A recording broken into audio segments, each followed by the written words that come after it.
जय श्री राम जय हनुमान संकट मोचन कृपानिधान। जय श्री राम जय हनुमान संकट मोचन कृपानिधान। जय श्री राम जय हनुमान संकट मोचन कृपानिधान। एक कुंदे तुषार धवलाया सुवसुदाया बिना वरदंडिग्राया श्वेत पद्मासना या ब्रह्माच्युत शंकरी सामां पातु सरस्वती भगवती निषेधनकारि। ओम श्री परमात्मा ओम श्री परमात्मा ओम श्री परमात्मा। जय हिंद जय भारत। आप सबका स्वागत है। मैं रामनेश आपसे निवेदन करता हूँ उस चैनल को सब्सक्राइब करें, लाइक करें, शेयर करें। सत्य के साथ, सनातन के साथ, धर्म के साथ, विचार के साथ, बुद्धि के साथ, विश्वास के साथ, परंपरा के साथ, विरासत के साथ, अपनों के साथ, राष्ट्र के साथ, दुनिया के साथ, पृथ्वी के साथ, समुद्र के साथ, अग्नि के साथ, जल के साथ, वायु के साथ, सूर्य के साथ, चंद्रमा के साथ, सत्य के साथ, सनातन के साथ, धर्म के साथ, मानवता के साथ हम लोग खड़े थे, खड़े हैं और खड़े रहेंगे। हम रहें या ना रहें, राष्ट्र रहनी चाहिए। हम रहें या ना रहें, पृथ्वी रहनी चाहिए। हम रहें या ना रहें, सत्य रहनी चाहिए। हम रहें या ना रहें, सनातन रहनी चाहिए। हम रहें या ना रहें, धर्म रहनी चाहिए। धर्म एक था, एक है और एक ही रहेगा। वो है सत्य सनातन की जय हो, सत्य सनातन की जय हो, सत्य सनातन की जय हो। अधर्म का नाश हो, अधर्म का नाश हो, अधर्म का नाश हो। प्राणियों में सद्भावना हो, प्राणियों में सद्भावना हो। विश्व का कल्याण हो, विश्व का कल्याण हो। यह तब होगा जब एक एक धर्म के, मानवता की रक्षा करने वाले लोग सत्य की जय कहेंगे और असत्य को नाश करेंगे और प्राणियों में विचार लाएंगे, सद्भावना लाएंगे। तभी विश्व में शांति होगी, नहीं तो नहीं होगी। देख रहे हैं विश्व में जिस हिसाब से शांति हो रही है। मानव रूप तो मानव का है, लेकिन दानवों से भी ज़्यादा कुकृति कर रहा है मनुष्य। यहाँ पे वो मनुष्य हो ही नहीं सकता है। कृति से माना जाता है मनुष्य। क्यों? मनुष्य इतनी सारी बुद्धि, विवेक, ज्ञान, विज्ञान दे के मनुष्य को प्रभु ने यहाँ पृथ्वी पे भेजा इसी कृति करने के लिए। शर्म होता है मनुष्य होने पे कभी कभी हम लोगों को, करने वाले को। और करने वाले को कोई भी शर्म नहीं है। आपको सभी को समझने की ज़रूरत है कि मानव नहीं, दानवों का भी महादानव है और उसको हम लोग कहीं न कहीं आरती उतारने का कुछ लोग काम करते हैं। वो कहीं न कहीं उसी श्रेणी के लोग हैं। वो अगर बुराई के साथ अगर कोई खड़े हैं, जिस रूप में भी खड़े हों, तो उसकी बुराई उससे ज़्यादा उसके ऊपर होता है, क्योंकि वो कहीं न कहीं उसे प्राश्रय देते हैं, उसे संरक्षण देते हैं। और पाप करने वाले से ज़्यादा पाप को देखने वाले और पाप को संरक्षण देने वाले को उसकी प्रायश्चित आज न कल तो भोगनी पड़ेगी। आप समय का इंतजार करें। पृथ्वी पे जो भी पाप करेगा उसका अंत जरूर होगा, और इतनी बुरी तरह से अंत होता है जिसका अनुमान हम सब कोई नहीं लगा सकते हैं। इससे पहले भी बहुत लोग जो पाप किए हैं, सबको पाप का प्रायश्चित करना पड़ा है अपना प्राण दे करके। प्राण ही नहीं देगी, दुर्गति के साथ उनकी प्राण गई है। आप सभी जानते हैं पृथ्वी पे जो भी पाप करेगा, देश कोई भी हो, देश कोई मायने नहीं रखता है। पृथ्वी माता हमारी जो है, उन्हें अगर दूषित करेंगे तो वो आप देश, तो ये टेरिटोरी अपने विचार के हिसाब से लोग देश बनाते हैं। अपने विचार के हिसाब से लोग परिवर्तित होते हैं, स्वार्थ के हिसाब से लोग बदल देते हैं अपने विचार को। तो इसीलिए वो पृथ्वी ये बर्दाश्त नहीं करेगी। ये समुद्र आपकी बुराई को बर्दाश्त नहीं कर सकता। आपके पाप को समुद्र जरूर सजा देगा। समुद्र जरूर आपके जो गंदी कार्य किए हैं उसकी सज़ा जरूर देगा। आप समय का इंतजार करें। प्रभु जरूर हैं, थे, हैं और रहेंगे ही, क्योंकि सृष्टि जो किए हैं, पृथ्वी जो बनाए हैं, या पृथ्वी का संरक्षण एक ही जीव 84 लाख योनि हमारे यहाँ हैं। सबको कहीं न कहीं खाना पीना रहना सब कुछ जो दे रहे हैं वो महादेव हैं, विष्णु जी। हमारे यहाँ ब्रह्मा को सृष्टिकर्ता कहा जाता है, विष्णु को पालन करता और शिव को संहार करता कहा जाता है। ठीक उसी प्रकार से यहाँ पे व्यवस्थाएं हुई थी, जो कि विधायिका जो है जो लॉ बनाएगा और एडमिनिस्ट्रेशन उसे पालन करवाएगा और जुडिशियल उसे जो है सो सजा करवाएगा। यही व्यवस्थाएं थी। और वो व्यवस्था, वही 3 तंत्र हमारे यहाँ पहले भी था, उसके बाद भी 3 तंत्र हैं। इस तंत्र का हम लोग सही सही उपयोग करें और सारे तंत्र अपनी जिम्मेदारी को, ब्रह्मा जी को कभी भी लॉ बनाने से मतलब है, सृष्टि निर्माण करने से मतलब है, विधायक को सिर्फ लॉ बनाने से मतलब है, एडमिनिस्ट्रेशन को सिर्फ पालन से मतलब है, उसे पालन करवाना है। और ठीक उसी के अगेंस्ट जुडिशियल को, उसको सज़ा सही हुई कि नहीं हुई, दोनों कार्य सही हुआ है कि नहीं, दोनों को मॉनिटरिंग करने का अधिकार जुडिशियल को है, वही व्यवस्था आज भी चल रही है। लेकिन व्यक्तिगत स्वार्थ के कारण हम लोग व्यवस्था को छोड़ देते हैं, व्यक्तिगत स्वार्थ में अंधे हो जाते हैं। तभी तो महाभारत होता है। जब धृतराष्ट्र अंधे हो गए, निर्विचार हो गए, तभी तो उनके पुत्र को भी नहीं उठा सके, बचा सके। यही भी स्थिति होती है। जब पाप बढ़ेगा तो बस वैसा ही होगा, अपने पुत्र को भी बचाना मुश्किल हो जाएगा आप सबको। इसीलिए सत्य के साथ रहें, सनातन के साथ रहें, धर्म के साथ रहें। शुरू करते हैं आज हम लोग श्री रामचरितमानस के बालकांड के दोहा 275 275 को पूर्ण करेंगे। पहले अवधि भाषा में, बाद में इसका हिंदी अनुवाद सुनेंगे। सुर समर करनी करही, कहीं न जना वही आप, विद्यमान रन पाए रिपु, कायर कथि है प्रताप, मंगल भवन मंगलहारी द्रव सुदश्रित बिहारी। सूर्यवीर तो युद्ध में करनी, सूर्यवीरता का कार्य करते हैं, कहकर अपने को नहीं जनाते, शत्रुओं को शत्रु युद्ध में उपस्थित पाकर कायर ही अपने प्रताप ही डींग मारा करते हैं। तुम तो कालुहा को जनु लावा, बार बार मुही लागी बुलावा, सुनत लखन के बचन कठोरा, परसु सुधारी धरहूँ कर घोरा, मंगल भवन मंगलहारी द्रवं सुदश्रित गिरि बिहारी। आप तो मानो काल को हाथ लगाकर बार बार उसे मेरे लिए बुलाते हैं। लक्ष्मण जी की कठोर वचन सुनते ही परशुराम जी ने अपने भयानक फरसे को सुधार कर हाथ में ले लिया। अब जनी देहु दोष मोहि लोगो,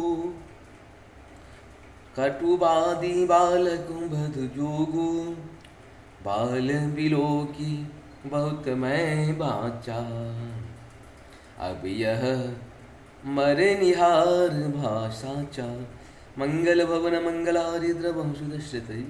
और बोले अब लोग मुझे दोष न दें, यह कड़वा बोलने वाला बालक मारे जाने के ही योग्य है। इसे बालक देखकर मैंने बहुत बचाया, पर अब यह सचमुच मरने को ही आ गया है। कौशिक का क्षमहु अपराधो, बाल दोष गुण घनहीन साधो, खर कुठार में अकरुण को ही आगे अपराधी गुरुद्रोही, मंगल भवन मंगलारि द्रवं सुदश्यति। विश्वामित्र जी ने कहा अपराध क्षमा कीजिए। विश्वामित्र जी ने कहा अपराध क्षमा कीजिए। बालकों के गुणों को साधु लोग नहीं गिनते। परशुराम जी बोले तीखे धार का कुठार है, दया रहित और क्रोध हुई, और यह गुरुद्रोही और अपराधी मेरे सामने उत्तर देत छुड़ायहूँ बिनु मारे, केवल कौशिक शील तुम्हारे, नौत ही काटी कुठार कठोरे, गुरही उड़िन होतहूँ श्रम थोड़े, मंगल भवन मंगलहारी द्रवं सुदश्रित जिरि बिहारी। उत्तर दे रहा है, इतने पर भी मैं इसे बिना मारे छोड़ रहा हूँ।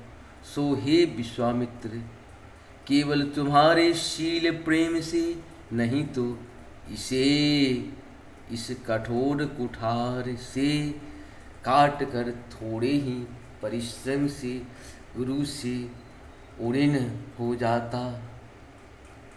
गाधि सुनी कह हृदय हसी, मुनहि हरिहरहूँ सूझ, ऐ मैं खारन उख मैं अजहुन बूझ अबूझ, मंगल भवन मंगलहारी द्रवं सुदश्रित बिहारी।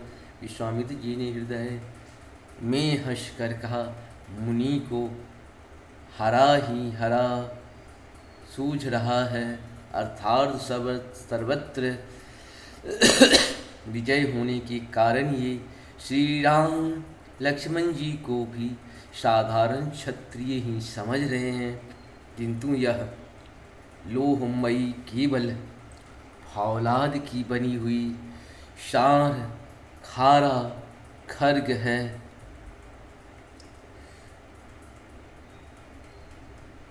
उलखी उखली उखली उखली रस की सार नहीं है, जो मुंह में लेते ही गल जाए खेद है।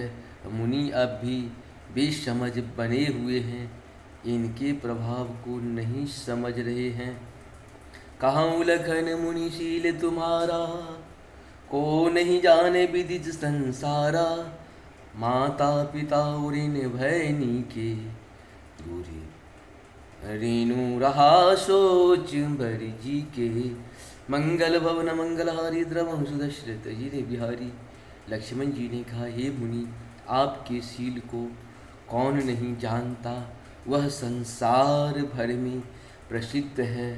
आप माता पिता से तो अच्छी तरह ऋण हो ही गए, अब गुरु का ऋण रहा, जिसका जी में बड़ा सोच लगा है। इस प्रकार से हम लोग अपने दोहा 75 को पूर्ण किए, 275 को पूर्ण किए। आप सबों को बहुत बहुत धन्यवाद। जहाँ पर कृपा राम की हुई, तहाँ पर कृपा करे सब कोई। अगर कोई व्यक्ति आपका कार्य नहीं कर रहा है तो दुखी होने की ज़रूरत नहीं है। पेशेंस रखें, प्रयास करते रहें।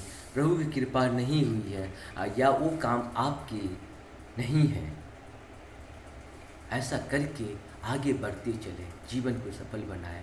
क्योंकि जीवन में सफलता एक जगह टिके रहने से भी होता है और रास्ता बदलने से, जगह बदलने से भी होता है। बहुत लोग आप देखते हैं, एक पहाड़ जो होता है एक जगह स्थायी रहता है तो उसकी पहचान बन जाती है। एक नदी जो है हमेशा चलती रहती है, बहाव में रहती है, समुद्र से मिल जाती है, उसकी भी अपनी पहचान होती है। तो आपको ये देखना है कि आपको पहाड़ बनना है या नदी बनना है। नदी या पहाड़, यही दो चीज़ हम लोग बने। मनुष्य का दो ही अर्थ होता है, या तो हम किसी को जल देंगे या किसी को स्थायित्व देंगे, जीवन देंगे। यही है मनुष्यता की सबसे बड़ी पहचान। और हम लोग और सूर्य को देखें, चंद्र को देखें, जो भी हमारी प्रकृति है, पृथ्वी को देखें, वर्षों वर्षों तक हम लोग इन्हें इतनी क्षति पहुंचा रहे हैं। फिर भी यहाँ पे लोग झंडा लगा देता है तो उसे गोली से मार करके उसके उंगली का नौह तक उखाड़ लिया जाता है। ये मानव है क्या है? इसे आप मारते हो गोली पैर में, जो इतना बड़ा कुकृति किया है। बाहरी भारत के कानून, तुम्हें धन्यवाद देनी चाहिए। पापी को भी तुम लोग इस तरह से छोड़ते हो, पैर में गोली मार करके। उसी प्रकार से एक एक नह को वीडियोग्राफी करते हो, उखाड़ना चाहिए। उसकी तरफ को जो है ना, पब्लिक को दिखाना चाहिए, ताकि लगे कि जब आप उसके साथ किए होंगे तो कैसा तड़पा होगा। जब तक आप कृति उसके साथ नहीं होगा तब तक होता क्या है कि हम लोग कानून कुछ नहीं होता है। जो जैसी कृति करे उसकी सज़ा वैसा ही होना चाहिए। देवता का कानून बनाओगे और उसे दैत्य पे लागू नहीं हो सकता है। दैत्य का कानून अलग होना चाहिए और कठोर होनी चाहिए। हम लोग तो चाहते हैं कि खास करके मुस्लिम देश में जहाँ या मुस्लिम विश्व के जिस कोना में हो, उसके ऊपर शरिया लॉ ही रहे, क्योंकि शरिया लॉ से ही वो कंट्रोल हो सकता है। दूसरे लॉ उसको कंट्रोल नहीं कर सकता। वो लोग दानव है, बाकी लोग जो है उसके लिए सामान्य लॉ रहे।